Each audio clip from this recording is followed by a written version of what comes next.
Okay, so paano nga ba tayo makapag-advance check-in online sa Cebu Pacific? Gamit lang po ang ating cellphone. Okay, so sa video ito mga lalabs, ituturo ko po sa inyo step by step kung paano natin gawin. So ako, may flight po ako bukas, Manila. Galing ako Manila, papunta po ako sa Davao kasi taga Davao po ako. No? So ito, nag-advance po ako ng pa-check-in online. Gamit lang po ang aking cellphone. So, ituturo ko din sa inyo kung paano, step by step. So, una, pumunta po kayo sa inyong Cebu Pacific na app or kaya mag-check nyo yung Gmail account niyo kasi 2 days before ay magre-remind na po yan, mag-i-email na po yan sa Cebu Pacific na kailangan nyo na pong check-in online. So, ganito pong itsura niyan. Ayan, so i-check nyo po to. Ito po yung Gmail account. So, pwede nyo po i-click tong check-in now or kaya dito, punta kayo sa pinakababa, click nyo po tong check-in now. Mariredirect po kayo dito.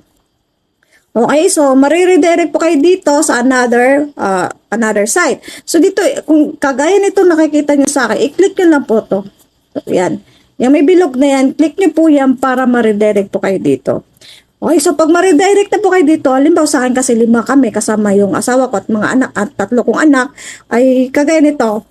Ayan, pero kung kayo lang isa, ayan, sa kabalikan po itong akin, round trip po kasi ito, click nyo lang po yan, check-in na yan. So, click natin ang check-in na yan.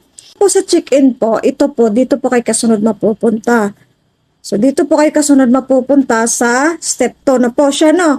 Then, makikita nyo po yung pangalan nyo dito. Punta po kayo sa pinakababa. Ito po pala, kung kailangan naman ng assistant, pwedeng i-yes nyo ito. Pero kung hindi nyo nang kailangan ng assistant, no lang yan. So, hayaan nyo lang siya. So, punta kayo sa pinakababa para makita nyo po itong emergency contact information. Mag-agay lang po kayo dito ng emergency contact information like yung ina or ama or kaya mga relative nyo, pangalan nyo. Tapos maglagay ka lang ng email address, then contact number, yan. So, punta kayo sa pinakababa ulit, click nyo, dito naman po pala, kung gusto nyo na mag-add-ons, ayan, pwede nyo i-click yan, then kayo na po bahala dyan. Wala naman, hayaan nyo lang walang check yan, then continue na kayo. So, ganun lang po siya. Pag continue yan, dito po kayo kasunod na pupunta. So, pwede din kayo magbasa-basa, then punta lang po kayo sa baba. Scroll down lang kayo, hanggang sa makita nyo po ito. Ayan. So, ito, check nyo po itong may box dito. Pag check niyo po yung sa may box na yan, punta kayo sa pinakababa ulit hanggang sa makita niyo po to check-in now. Ganun lang po kadali mga lalabs kung paano po mag-check-in online. Gamit lang po ang ating cellphone sa Cebu Pacific. So ganito na po, pag-click niyo po sa check-in now, ayan, so ito na po yung makikita niyo, boarding pass na po siya. So halimbawa kayo lang po, ay wala po kayo dito makikitang previous and next.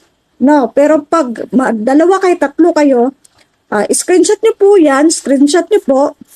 Then, pwede kayo mag-next dito para makita nyo po yung kasunod na boarding pass na kasamahan ninyo. Ayan, so kagaya nun sa akin, ayan. Pwede mag-next, next. Halimbawa, 5 kayo, 6 kayo, next nyo lang yan para may screenshot ninyo. Then, print out nyo lang. Pwedeng cellphone na ipapakita nyo, ayan. Pwede din print out, mas maganda 2. May screenshot kayo, meron din kayo print out na hard copy. Para sigurado tayo. So hanggang dito na lang. Marami pong salamat. You're welcome.